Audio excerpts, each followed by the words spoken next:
आप बराह रास्त देख रहे हैं। मरियम औरंगजेब वज़ीर इत्तलात और नशियात इस वक्त न्यूज़ कॉन्फ्रेंस कर रहे हैं। ये केयर टेकर सेटअप को जो आइन की रूह है और उसमें इलेक्शंस होंगे इंशाअल्लाह।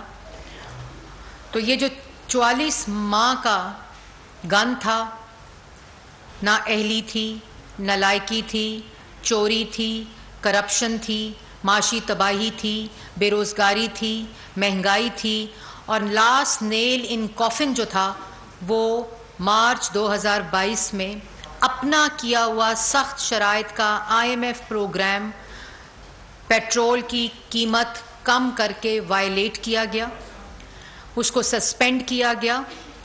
और IMF का प्रोग्राम वायलेट और सस्पेंड करके मुल्क को डिफ़ॉल्ट के धाने पर छोड़ के गए, सिर्फ अपनी सियासत को बचाने के लिए कि वोट ऑफ नो कॉन्फिडेंस जो है वो कामयाब हो रहा है, और अपनी कुर्सी जाते देख कर मुल्क की मईशत के साथ दुश्मनी करके चले गए।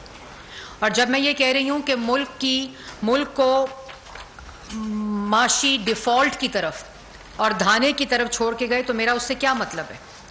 मेरा उससे मतलब ये है कि मुल्क श्रीलंका की मिसाल आपने देखी होगी, जो भी माजी करीब में डिफ़ॉल्ट हुआ है, और उसकी जो उस वक़्त आम आदमी को नहीं पता, जब हम कहते हैं कि श्रीलंका बनने जा रहा था पाकिस्तान के, श्रीलंका में क्या हो रहा था।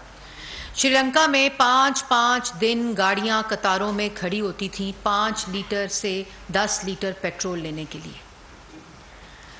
3-3, 4-4 दिन लोग कतारों में खड़े होते थे, ख़वातीन खड़े होते थे गैस के सिलेंडर और गैस लेने के लिए। दवाइयाँ ख़त्म हो चुकी थी, दुनिया के साथ माशी ताल्लुक़ ख़त्म हो चुका था, मुल्क के अंदर खुराक का बुरहान, माशी बुरहान, मैंने जैसे पहले बताया माली ताल्लुकात ख़त्म हो चुके थे, पेट्रोल मिल नहीं रही था, गैस मिल नहीं रही थी, दवाइयाँ मिल नहीं रही थीं, और इसी तरह खाने पीने की अशिया का बुरहान। ये था डिफ़ॉल्ट श्रीलंका का।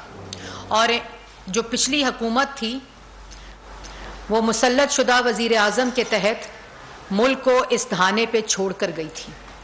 पेट्रोल की प्राइस सिर्फ इसलिए कम की, अपना IMF का प्रोग्राम था, पता था कि इसके बाद मुल्क के साथ क्या होगा, और अपने सियासी मुखालफीन को जो आइनी तरीके से मुल्क की तारीख में पहली दफ़ा हुकूमत में आए वोट ऑफ नो कॉन्फिडेंस के ज़रिए, उनके साथ दुश्मनी में अवाम दुश्मनी करके चले गए। और जिस वक़्त हमें ये मुल्क मिला तो मुल्क के अंदर मईशत तबाह, रोज़गार तबाह, 4 साल की नालायकी नाअहली के वजह से महंगाई अरूजों पर, मुल्क के अंदर ना ईंधन लेने के पैसे और ना कारखाने चल रहे थे। मुल्क की माशी सूरत हाल मैंने आपको पहले बता दी। और जिस वक़्त ये मुल्क हमें जिस वक़्त दिया तो डिफ़ॉल्ट हो रहा था, लेकिन जब हमने इनको मुल्क 2018 में दिया था तो 6.2% की तरक्की करता नवाज शरीफ का पाकिस्तान, जो सस्ता तरीन मुल्क था, तरक्की याफ्ता करता मुल्क था, मुल्क के अंदर रोज़गार था, मुल्क के अंदर सीपेक था, मुल्क के अंदर दहशतगर्दी ख़त्म हो गई थी, 14,000 मेगावाट बिजली बनाकर जो ये नालायक कहते थे कि इतनी ज़्यादा बिजली बना दी है जिसकी डिमांड ही नहीं थी, ये गुफ्तगू होती थी। तो 2018 में जो पाकिस्तान इनको देकर गए थे उसका 44 महीने 4 साल उसके हर शोबे को तबाह किया। और जिस वक़्त आज हमारे 14 माह मुकम्मल होने जा रहे हैं, उसकी चंद बातें उस दिन प्राइम मिनिस्टर ने अपने कौम से खिताब में भी की थी कि मुख्तसर तरीन मुद्दत और तारीखी मुश्किलात, डिफ़ॉल्ट करता पाकिस्तान, चीनी, और अगर यही इससे आगे मैं बढ़ूं तो ये 14 माह जो हमें मिले, और अगर इमरान खान साहब के 14 माह गवर्नमेंट के पहले 14 माह उसके साथ इसका तकाबली जायज़ा लिया जाए तो मुल्क का ये हाल था कि चीनी ख़त्म, चीनी महंगी, आटा ख़त्म, आटा महंगा, गैस ख़त्म, गैस महंगी, बिजली ख़त्म, बिजली महंगी, कि ना अशिया मिलती थी। आपको याद होगा अंगूठे के ऊपर ख़वातीन शनाख्ती कार्ड दिखाकर अंगूठे पे लाइन लगाकर 1 किलो चीनी रमज़ान में ख़रीदती थी। चीनी माफिया मुसल्लत, पेट्रोल माफिया मुसल्लत, फर्नेस ऑयल माफिया मुसल्लत, गैस माफिया मुसल्लत। तारीखी मौका था गैस खरीदने का कोविड में, जब $3 पर LNG मिल रही थी। उस वक्त क्योंकि फर्नेस ऑयल माफिया मुसल्लत था तो वो LNG नहीं खरीदी। ये पहले 14 माह का तकाबली जायजा जो अगर सिर्फ इन 14 माह से, और वो 14 माह 2018 के बाद वाले 14 माह थे, जिस वक्त मुल्क के जो इशारिये हैं वो मैंने आपको अभी बताए हैं। ये 14 माह के इशारिये बिल्कुल मुख्तलिफ थे। महंगाई अरूजों पर, IMF का प्रोग्राम वायलेटेड, सस्पेंडेड, मुल्क के अंदर CPEC बंद, मुल्क की खारजा पॉलिसी तबाह, कोई दोस्त राजी नहीं, सब गैर मुल्की दोस्तों को, अपने हमारे भाई ममालिक को, सबको नाराज किया हुआ था। और इसके साथ साथ इन 14 माह में मौजूदा हुकूमत ने सबसे पहले मुल्क को डिफॉल्ट होने से बचाया। वायलेटेड प्रोग्राम, सस्पेंडेड प्रोग्राम, मुल्क की क्रेडिबिलिटी सिफर पे, क्योंकि IMF का प्रोग्राम अगर इस मुल्क की तारीख ने किसी ने लेकर मुकम्मल किया है तो वो 2016 में नवाज शरीफ ने किया था। प्रोग्राम साइन करके रिवर्स करना क्रिमिनल होता है, और ये आम आदमी को बात समझनी पड़ेगी कि इस IMF के प्रोग्राम को वायलेट करके, सस्पेंड करके, इसको रिवर्स करके अपनी ही शराइत को फौरन एक महंगाई का तूफान बरपा हुआ। आपने पेट्रोल तो सस्ता कर दिया अपनी सियासत को बचाने के लिए, लेकिन उस IMF के सस्पेंडेड प्रोग्राम ने, वायलेटेड प्रोग्राम ने मुल्क के अंदर हर चीज महंगी कर दी। डॉलर और पाकिस्तानी रुपये की पैरिटी, उसके बाद मुल्क के अंदर तमाम अशिया, ये पूरा पैरेलल काम चलता रहा। हमने ना सिर्फ डिफॉल्ट से बचाया, इंतशार को और तखरीब को और नफरत को तामीर में, माशी इस्तेहकाम में और इत्तेहाद में बदला। खारजा पॉलिसी 14 माह में वो तमाम दोस्त ममालिक जो नाराज थे, जो खारजा पॉलिसी तबाह शुदा थी, उसको शहबाज शरीफ साहब ने उसकी बहाली की। दोस्त ममालिक के पास जा जाकर एतमाद बहाल किया, और उसके डायरेक्ट असरात जो हैं वो अभी IMF का जो स्टैंड बाय अग्रीमेंट हुआ है आप लोगों को नजर आ रहे होंगे। फिर जो सेंट्रल एशिया के साथ नवाज शरीफ साहब ने जिस खारजा पॉलिसी की बुनियाद रखी थी, उसकी 4 साल उसका कोई वाली वारस नहीं था। उस सारे को दोबारा से रिवाइव किया और उस सारे को दोबारा से रिवाइवल की तरफ वो लेके गया। तो अभी हमने उन जख्मों पे मरहम रखी है। जख्म जो है वो हीलिंग प्रोसेस से गुजर रहे हैं, जिसमें इस मौजूदा हुकूमत की, कोalition गवर्नमेंट की जो सबसे बड़ी कामयाबी है वो मुल्क की माशी इस्तेहकाम देना, मुल्क को डिफ़ॉल्ट से बचाना, और उसके जो असरात हैं वो आपके सामने आ रहे हैं। माशी इस्तेहकाम वाला पाकिस्तान इंशाअल्लाह आवाम को देकर जा रहे हैं, और इसी तरह डिफ़ॉल्ट हुआ हुआ पाकिस्तान, डिफ़ॉल्ट के धाने पर हुआ हुआ पाकिस्तान बचाकर पाकिस्तान की आवाम को अमानत देकर जा रहे हैं। इसी तरह सफारती सतह के ऊपर खारजा ताल्लुकात की बहाली, और जो सबसे बड़ी बात ये क्या कि 14 माह के अंदर हमने अगर सिर्फ इकोनॉमी में देखा जाए, एनर्जी में देखा जाए, 14 माह के अंदर 3900 मेगावाट 3900 मेगावाट सिस्टम में डाल दिया 14 माह में। 4 साल में 1 मेगावाट नहीं डाल सका। जो मंसूबा नवाज शरीफ शुरू करके गया था उसको भी बंद कर दिया। वो मंसूबे बिजली दे रहे थे और मुकम्मल हुए जो नवाज शरीफ जिसका पौधा और जिनको लगाकर इंस्टॉल करके गए थे, और हमने 14 माह में आते ही 3900 मेगावाट बिजली सिस्टम में डाल दी। ये 350 डैम बनाने वाले जो थे उनका काम सिर्फ पाकिस्तान की आवाम को डैम फुल बनाना था। जो 350 डैम में बनाऊंगा खैबर पख्तूनख्वा में, और वो पूरे पाकिस्तान को बिजली देगा।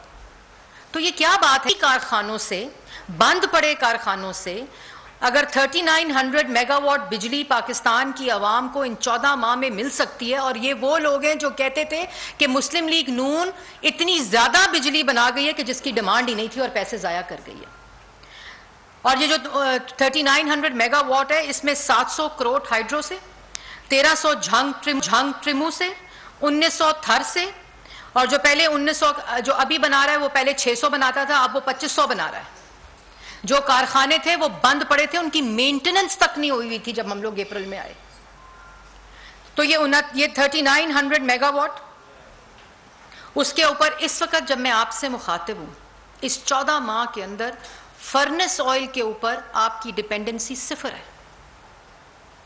इस वक्त फर्नेस ऑयल से बनाने वाले बिजली के जो मंसूबे हैं उससे कोई बिजली बनाई नहीं जा रही, वो 0 के ऊपर है।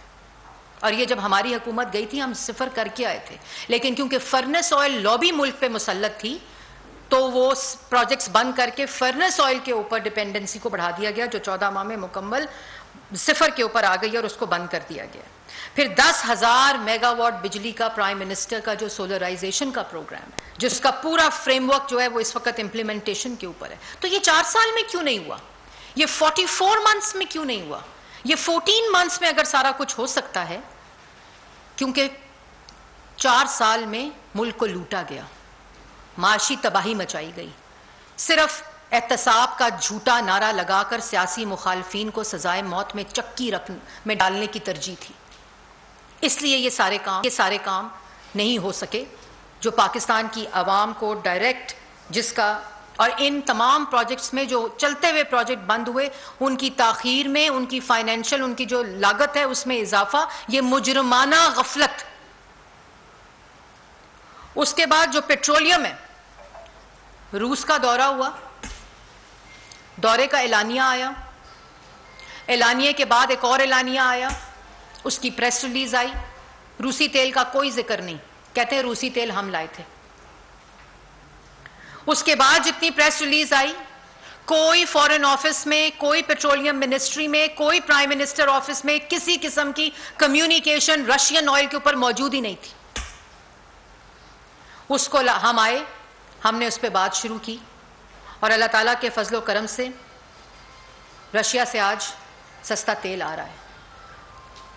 आज़रबाईजान से सस्ती गैस का मुआहदा हो चुका है। उसके बाद जिस वक्त, जैसे मैंने पहले कहा, हम आए थे तो ना ईंधन था, ना ईंधन देने के पैसे थे, ना हमारे पास किसी किस्म का कोई हालात ऐसे थे कि हम इनके कारखानों को ईंधन के पैसे देकर चला सकें। कारखाने बंद थे। आज अल्हम्दुलिल्लाह कारखाने चल रहे हैं, ईंधन की पेमेंट्स हो चुकी हैं, प्रोक्योरमेंट्स हो चुकी हैं, और इन्होंने सस्ते तेल पे सियासत की।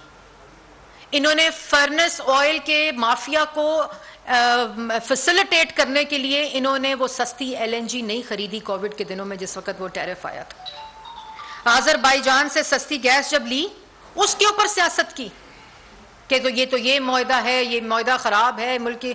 उसमें जिस वक्त आपको याद होगा कि जब हम गए थे तो इन्होंने LNG के मुआहदों को कंट्रोवर्शियल किया, मिफ्ता इस्माइल और शाहिद खान अब्बासी को जेलों में डाल दिया, सिर्फ इसलिए कि अवाम से झूठ बोलकर, इल्ज़ाम लगाकर मुल्क को नुकसान पहुंचे, अवाम को नुकसान पहुंचे।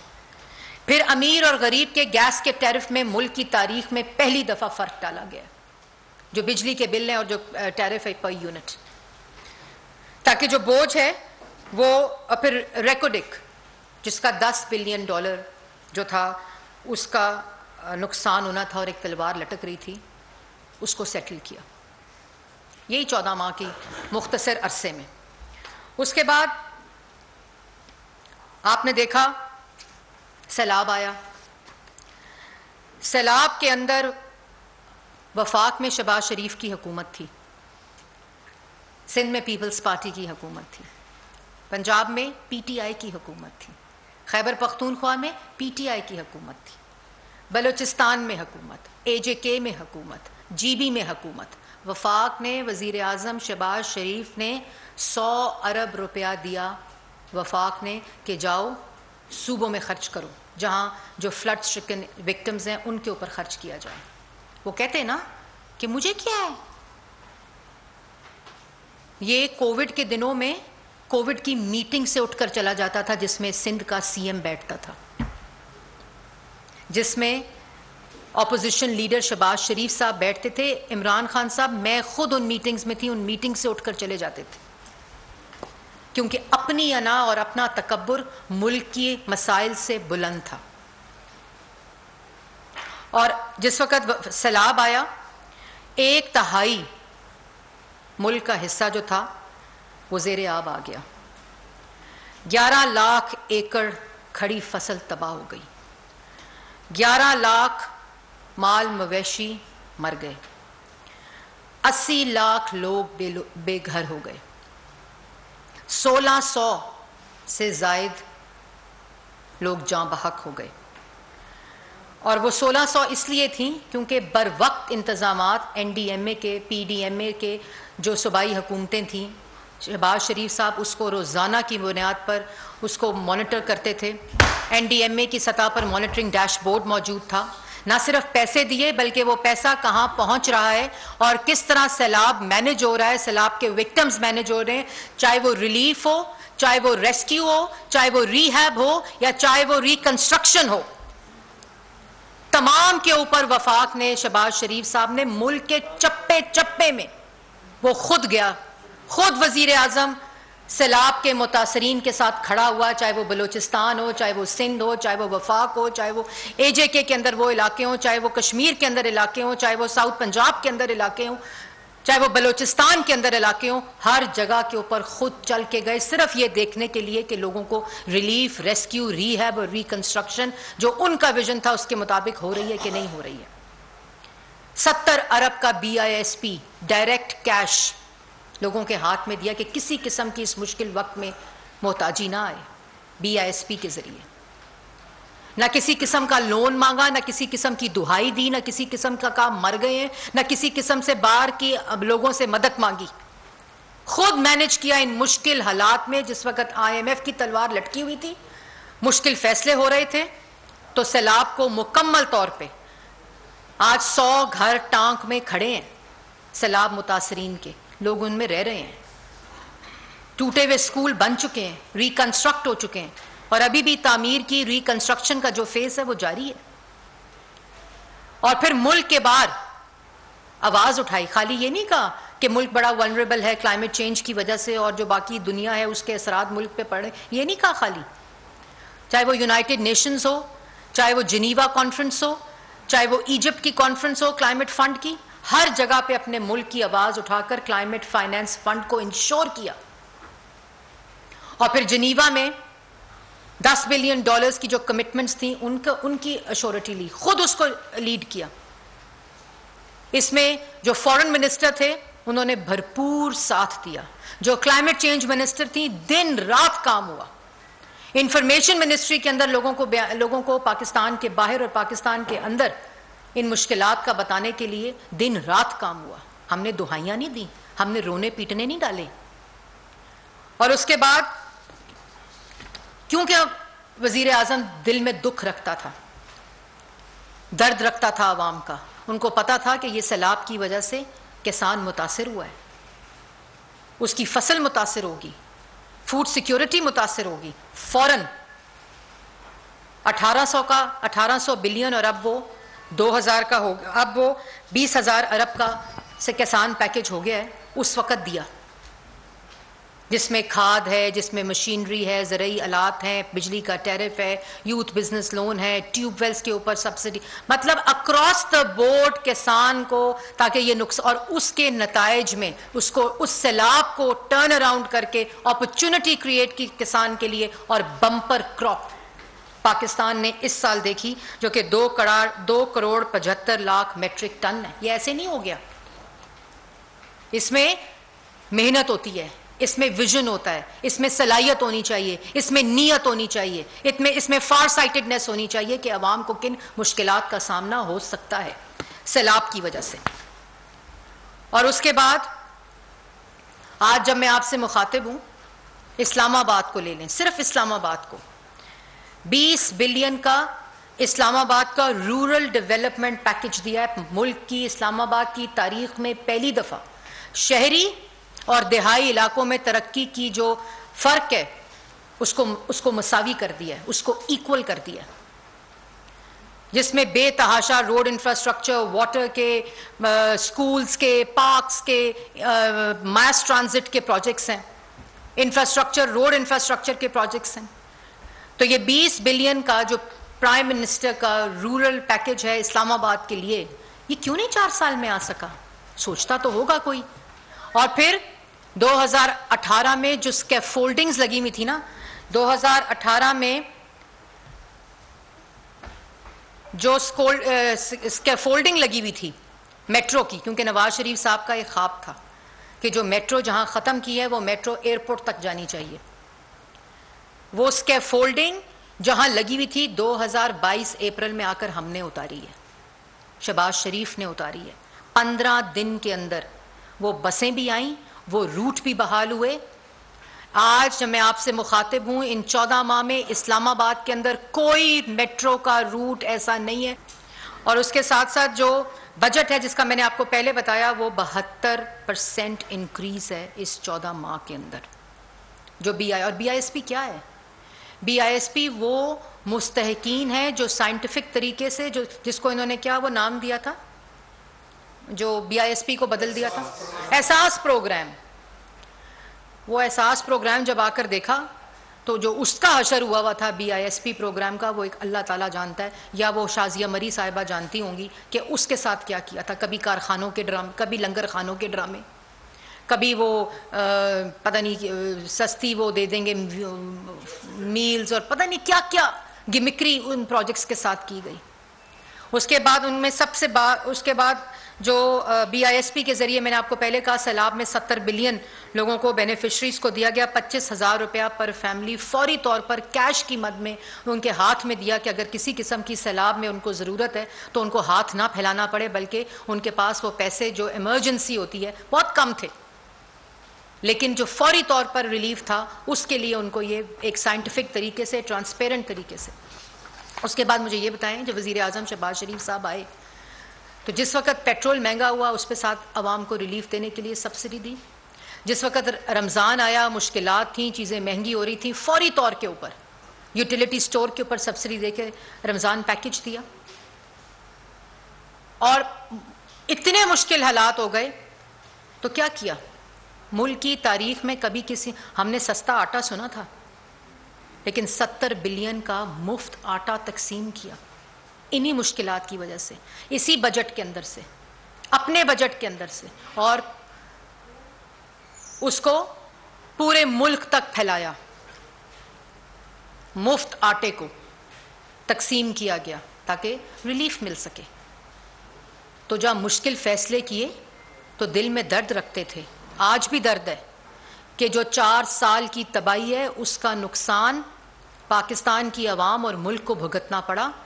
आज भी दिल में दुख है, लेकिन ये ज़रूर इत्मीनान है कि 14 माह में पाकिस्तान की आवाम को रिलीफ भी दिया, मुल्क को डिफ़ॉल्ट होने से भी बचाया, मुल्क की खारजा पॉलिसी भी ठीक की, सैलाब के साथ सैलाब विक्टिम्स को मैनेज किया, अपने बजट के साथ पूरे मुल्क के अंदर किसान पैकेज दिया। और इस वक्त प्राइम मिनिस्टर यूथ प्रोग्राम, आपने देखा होगा कि एक और चीज़ बड़ी इंपॉर्टेंट है कि IMF का जो प्रोग्राम आया है वो ऐसे नहीं आ गया कि ये एकदम प्रोग्राम सस्पेंड हुआ और उसके बाद फौरी तौर पर पाकिस्तान की आवाम को प्रोग्राम मिल गया। नहीं, मार्च में जिस वक्त ये प्रोग्राम हुआ उसके बाद पूरी एक जर्नी है, पूरा एक सफ़र है कि उसके बाद अप्रैल में आके उसी प्रोग्राम की बहाली के लिए दोबारा बातचीत शुरू की IMF के साथ, निगोशिएशन स्टार्ट हुई IMF के साथ, और वो जो गैर अदम एतमादी थी उसको दोबारा बहाल किया IMF के साथ, और दूसरे जो खारजा पॉलिसी को बहाल करते हुए अपने दोस्त ममालिक को मुश्किलात के बारे में बताया।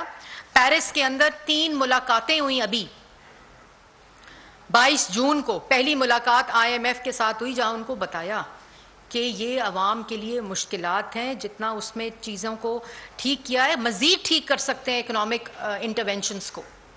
पहली मुलाकात प्राइम मिनिस्टर के बाद साथ हुई। उन 3 दिनों में 3 मुलाकातें प्राइम मिनिस्टर के साथ हुई, और उसके बाद मुख्तलिफ अदवार, न्यूयॉर्क गए तो MD IMF को मिले, इजिप्ट गए तो MD IMF को मिले, जब शर्म अल शेख में जनीवा पे कॉल की कि हमें इतनी लोगों की वो आ चुकी हैं कि इतने पैसे हम देंगे, कमिटमेंट्स आ चुकी हैं, तो IMF प्रोग्राम के साथ बात, तो दोबारा दोस्त ममालिक के साथ गुफ्तगू शुरू की। उसके बाद 29 जुलाई को ये पूरा हफ्ता, आखिरी 10 दिन जून के रहे, उसमें पूरा हफ्ता उनके साथ बातचीत होती रही। यहाँ फाइनेंस मिनिस्टर अपनी इकोनॉमिक टीम के साथ दिन रात काम करते रहे।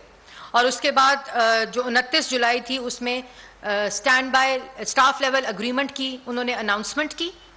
और उसके बाद आपको याद होगा 30 जून को प्राइम मिनिस्टर ने गवर्नर हाउस में ऐलान किया कि वो स्टैंड बाय एग्रीमेंट जो आया है 9 माह के लिए, उसके ऊपर एग्रीमेंट हो गया है। और उसके बाद उसी के बाद पहला वर्किंग डे 3 जुलाई का था। और 3 जुलाई को जिस तरह पूरे अक्रॉस पाकिस्तान, चाहे वो बिजनेस कम्युनिटी हो, चाहे वो जर्नलिस्ट हो, चाहे वो स्टॉक एक्सचेंज हो, चाहे वो चेंबर्स हो, हर अक्रॉस द बोर्ड उसका खैर मकदम किया गया। और 3 जुलाई को जो एक दिन के अंदर सबसे बड़ा जंप था ट्रेडिंग के अंदर, KSE जो 100 इंडेक्स के ऊपर 2446 पॉइंट्स उसके अंदर इजाफा हुआ। और इसी अदवार में जो 45,000 पॉइंट्स तक वो पहुंची।